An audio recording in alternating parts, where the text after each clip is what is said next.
जय श्री कृष्णा। आज हम सुनेंगे वैशाख शुक्ल एकादशी की कथा एवं उसका महात्म्य। धर्मराज युधिष्ठिर ने कहा, हे भगवान, मैं आपको नमस्कार करता हूँ।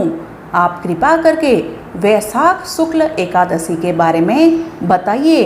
उसका क्या नाम है, उसकी क्या कथा है, इस व्रत की क्या विधि है, यह सब विस्तार से बताइए। भगवान श्री कृष्ण कहने लगे, हे धर्मराज, वैशाख मास के शुक्ल पक्ष की एकादशी को मोहिनी एकादशी के नाम से जाना जाता है। मैं आपसे एक कथा कहता हूँ जिसे महर्षि वशिष्ठ ने श्री रामचंद्र जी से कही थी। राजन, आप कृपया ध्यानपूर्वक इसे सुने। मोहिनी एकादशी की व्रत कथा। एक समय श्री राम बोले कि हे गुरुदेव, कोई ऐसा व्रत बताइए जिससे समस्त पाप और दुखों का नाश हो जाए। मैंने सीता जी के वियोग में बहुत दुख भोगे हैं। महर्षि वशिष्ठ बोले, हे राम, आपने बहुत सुंदर प्रश्न किया है। आपकी बुद्धि अत्यंत शुद्ध तथा पवित्र है। यद्यपि आपका नाम स्मरण करने से मनुष्य पवित्र और शुद्ध हो जाता है, तब भी लोक हित में यह प्रश्न अच्छा है। वैशाख मास में जो एकादशी आती है उसका नाम मोहिनी एकादशी है। इसका व्रत करने से मनुष्य सब पापों तथा दुखों से छूटकर मोहजाल से मुक्त हो जाता है। मैं इसकी कथा कहता हूँ, ध्यानपूर्वक सुनो। सरस्वती नदी के तट पर भद्रावती नाम की एक नगरी में द्युतिमान नामक चंद्रवंशी राजा राज करते थे। वहाँ धन धान्य से संपन्न व पुण्यवान धनपाल नामक वैश्य भी रहता था। वह अत्यंत धर्मालु और विष्णु भक्त था। उसने नगर में अनेक भोजनालय, प्याऊ, कुएं, सरोवर, धर्मशाला आदि बनवाए थे। सड़कों पर आम, जामुन, नीम आदि के अनेक वृक्ष भी लगवाए थे। उसके 5 पुत्र थे, सुमना, सद्बुद्धि, मेधावी, सुकृति और धृष्टबुद्धि। इनमें से 5वां पुत्र धृष्टबुद्धि महापापी था।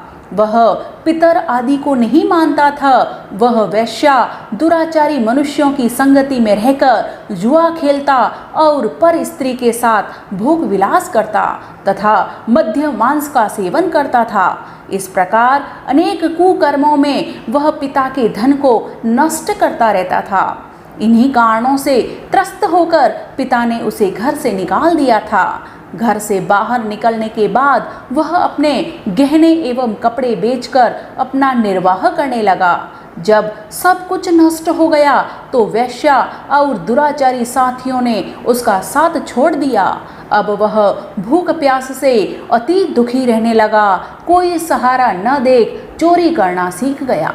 एक बार वह पकड़ा गया तो वैश्य का पुत्र जानकर चेतावनी देकर छोड़ दिया गया, मगर दूसरी बार फिर पकड़ में आ गया। राजाज्ञा से इस बार उसे कारागार में डाल दिया गया। कारागार में उसे अत्यंत दुख दिए गए। बाद में राजा ने उसे नगरी से निकल जाने का आदेश दिया।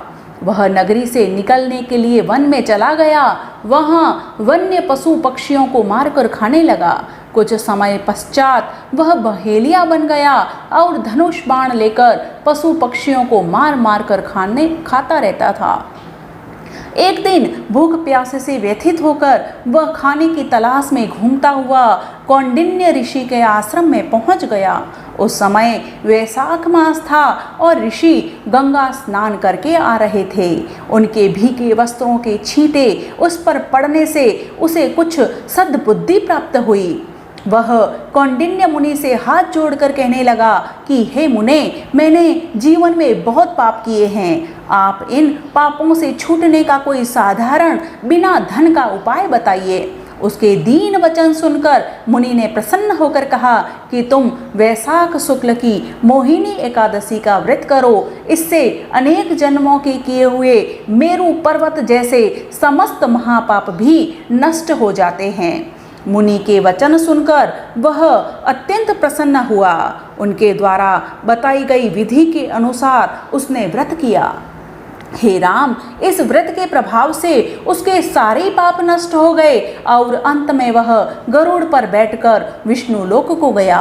इस व्रत से मोह आदि सब नष्ट हो जाते हैं। संसार में इस व्रत से श्रेष्ठ कोई व्रत नहीं है।